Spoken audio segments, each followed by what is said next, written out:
Dapatkan hadiah wang tunai terkumpul RM10,000 Malaysia sepanjang siaran langsung bersama kami mengikut terma dan syarat. Kita jumpa nanti. OKU sering dipandang serong. Tidak diberi peluang untuk mereka berkhidmat di dalam satu-satu pekerjaan.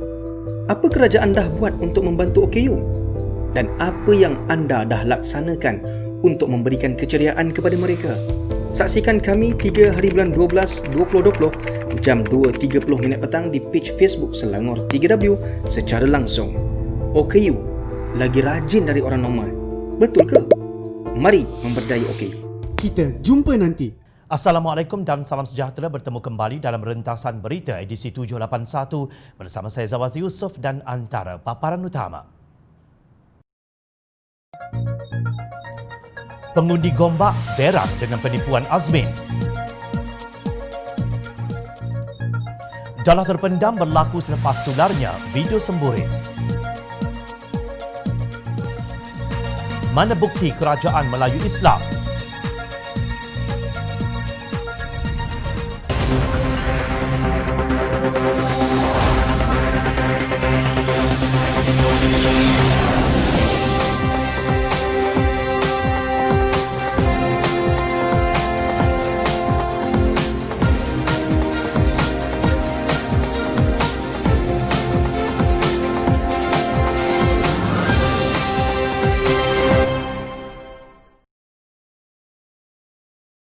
Salam sejahtera. Sekumpulan pengundi Gombak memulakan langkah baharu dalam usaha mereka menegakkan hak sebagai pihak yang menerima representasi Datuk Seri Azmin Ali untuk menjadi calon Pakatan Harapan bagi pilihan raya umum ke-14 2018. Menurut kesemua plaintif, representasi yang dibuat Azmin Ali itu adalah dengan menawarkan diri untuk bertanding pilihan raya 2018 bagi menyingkirkan Kerajaan Barisan Nasional pada ketika itu dan pegawai awam yang korup. Namun mereka melihat Azmin Ali telah memungkiri representasi tersebut apabila mendalangi langkah syaratan yang akhirnya menyebabkan Kerajaan Pakatan Harapan tumbang. Justru 10 pengundi Gombak bertindak memfailkan saman terhadap ahli parlimen mereka Azmin Ali atas dakwaan penipuan dan melanggar kewajipan fidusiari dan menuntut pertama, satu perisytiharan bahawa Azmin selaku ahli parlimen mempunyai tugas fidusiari dan atau memegang amanah dalam hubungannya dengan pengundi. Kedua, satu perisytiharan bahawa Azmin sudah melakukan tort penipuan terhadap mereka. Ketiga, satu perisytiharan bahawa Azmin sudah memungkiri sumpah perlembagaan mengikut perkara 59/1 yang dibaca bersama jadual ke-6 perlembagaan. Keempat, menuntut ganti rugi dan perintah lain yang dirasakan wajar oleh mahkamah. Saman difailkan Tuan Yohendra Nadaraja di Mahkamah Tinggi minggu lalu.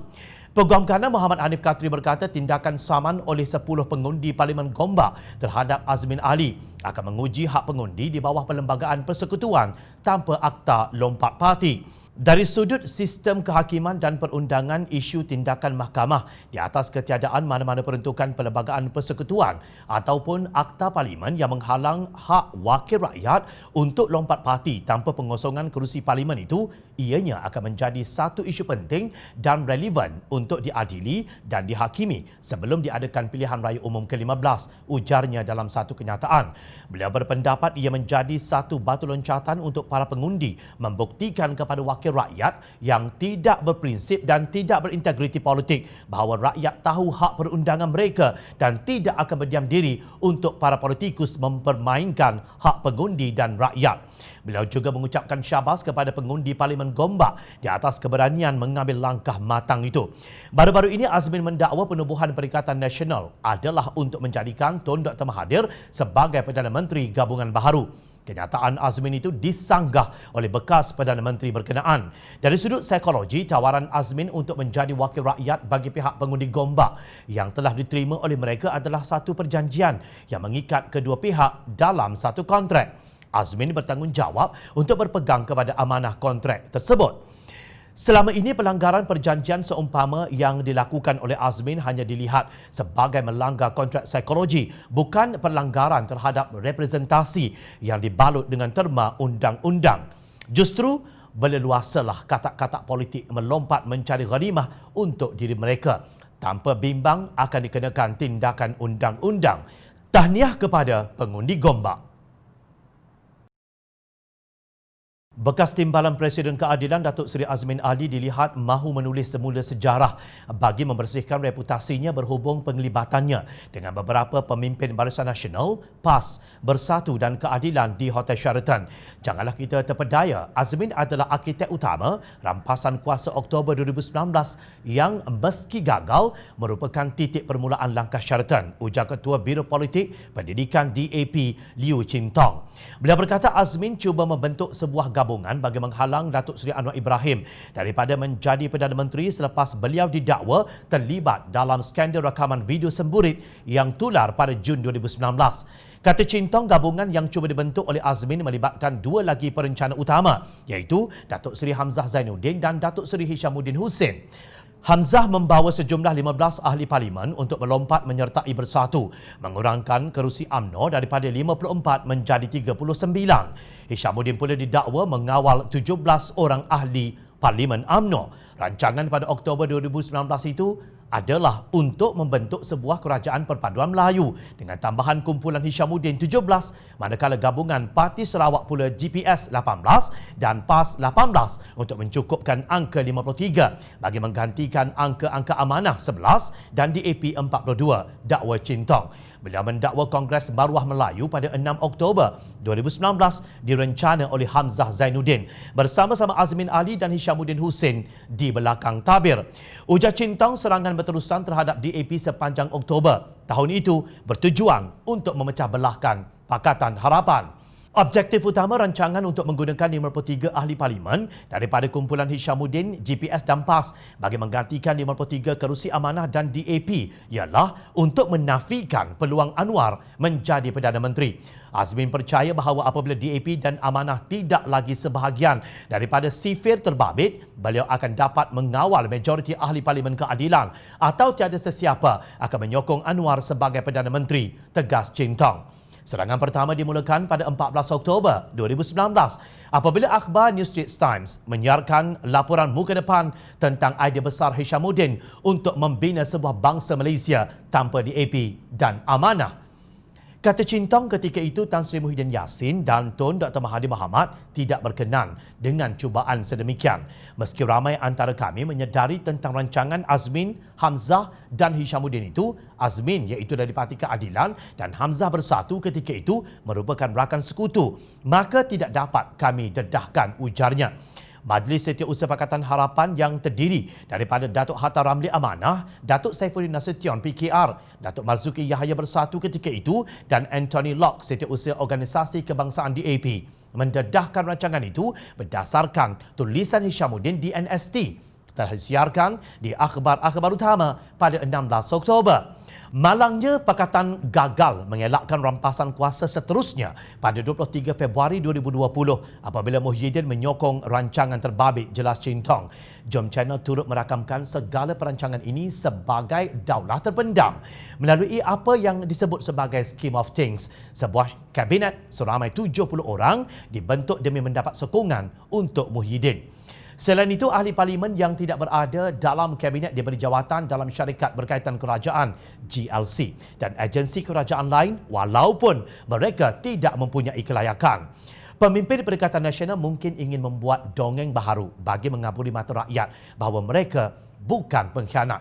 Tetapi kebejatan terhadap mandat rakyat tidak akan dapat ditutup dengan dongeng-dongeng itu. Justru jangan sesekali memperkecilkan kebijaksanaan rakyat. Pandangan rakyat tentang siapa pemain utama dalam daulah terpendam tidak kabur seperti video semburit yang tular pada Jun tahun lalu. Dalam rencananya yang bertajuk Tarbiyah Ramadan, Jangan Melompat Keluar Tabi'i di Harakah Delhi bertarikh 28 April 2020, Presiden PAS Datuk Seri Hadi Awang menggunakan haiwan sebagai analogi untuk menyerang pihak yang tidak seiring dengan pemikirannya. Ya, terdapat manusia yang menjadi makhluk perosak, bahkan lebih sesat daripada binatang yang mencuri buah-buahan yang terbaik. Mereka memilih pendekatan mencari keburukan atau kesilapan orang lain untuk menjatuhkan dan mengaibkannya. Katanya, menurut Hadi lebih teruk lagi ada manusia yang tidak tahu mencari kebenaran. Sebaliknya hanya mencari keburukan dan kerosakan sahaja. Sehingga memejamkan mata terhadap perkara yang positif. Mereka mengintai perkara negatif yang timbul dan mencari setiap kelemahan untuk memburukkan lagi keadaan. bukannya mengkritik untuk menasihati dan membina. Menerusi tulisan yang diselang-seli dengan ayat daripada Al-Quran itu, Presiden PAS itu berkata ada di kalangan manusia yang tidak memanfaatkan kurniaan Allah Subhanahu Wa Taala untuk diri sendiri. Beliau memetik firman Allah dalam surah Al-Baqarah ayat 18 yang terjemahannya, mereka seolah-olah orang yang pekak, bisu dan buta. Dengan keadaan itu, mereka tidak dapat kembali kepada kebenaran. Menerusi Twitter, beliau menciap manusia hidup dengan tujuan beribadah, mentadbir dunia dan berwawasan akhirat, bukan sekadar makan untuk menguatkan nafsu tanpa mempunyai sebarang wawasan hidup. Kini belanjawan 2021 yang kononnya untuk menangani isu berbangkit mengenai pandemik COVID-19 sedang berjalan. Mengapa PAS bertindak seperti pekak, bisu dan buta kepada perkara yang negatif dalam belanjawan itu? Kita ambil contoh belanjawan Kementerian Pertanian dan Industri Makanan di peringkat jawatan kuasa. Subsidi padi pada petani, tanaman padi dikurangkan dari zaman Pakatan Harapan iaitu RM620,200,000 kepada hanya RM570 juta pada zaman Perikatan Nasional. Di bawah Kepala Butiran Bekalan Makanan Negara pula, peruntukan bagi industri padi dan beras juga dikurangkan kepada RM63,92,940. Sedangkan di zaman Pakatan Harapan diperuntukkan oleh Menteri Keuangan Lim Guan Eng adalah RM66,194,500. Menteri yang berkaitan Datuk Seri Dr. Ronald Kiandi bukan daripada parti DAP, tetapi dari Bersatu iaitu rakan tebuk atap PAS. Bukankah petani itu rata-rata orang Melayu yang beragama Islam? Tanpa paparan bukti di mana kebenaran yang diperjuangkan hadi awang. Dan sejujurnya, siapakah yang ke hulu ke hilir membawa naratif yang bengkang-bengkok dan mengaibkan? Siapa pula yang telah melupakan naratif Islam memimpin? Justru jom channel kembali ayat amaran Allah ini kepada hadi. Dan perangilah kerana menegakkan dan mempertahankan agama Allah akan orang-orang yang memerangi kamu. Dan janganlah kamu melampau kerana sesungguhnya Allah tidak suka kepada orang-orang yang melampau. Surah Al-Baqarah ayat 190. Untuk makluman Presiden PAS dan semua ahli gerabak PAS yang berada di Parlimen, rakyat yang memperjuangkan kebenaran akan terus memerangi penipuan dan kleptokrasi. 9 bulan telah berlalu. Melayu Islam memimpin. Tunjukkan bukti. Teruskan bersama kami di Jom Channel dan layari portal jomchannel.net untuk mendapatkan berita politik tanah air. Saya Zawazi Yusof. Terima kasih untuk perhatian. Assalamualaikum dan salam sejahtera. Jumpa lagi.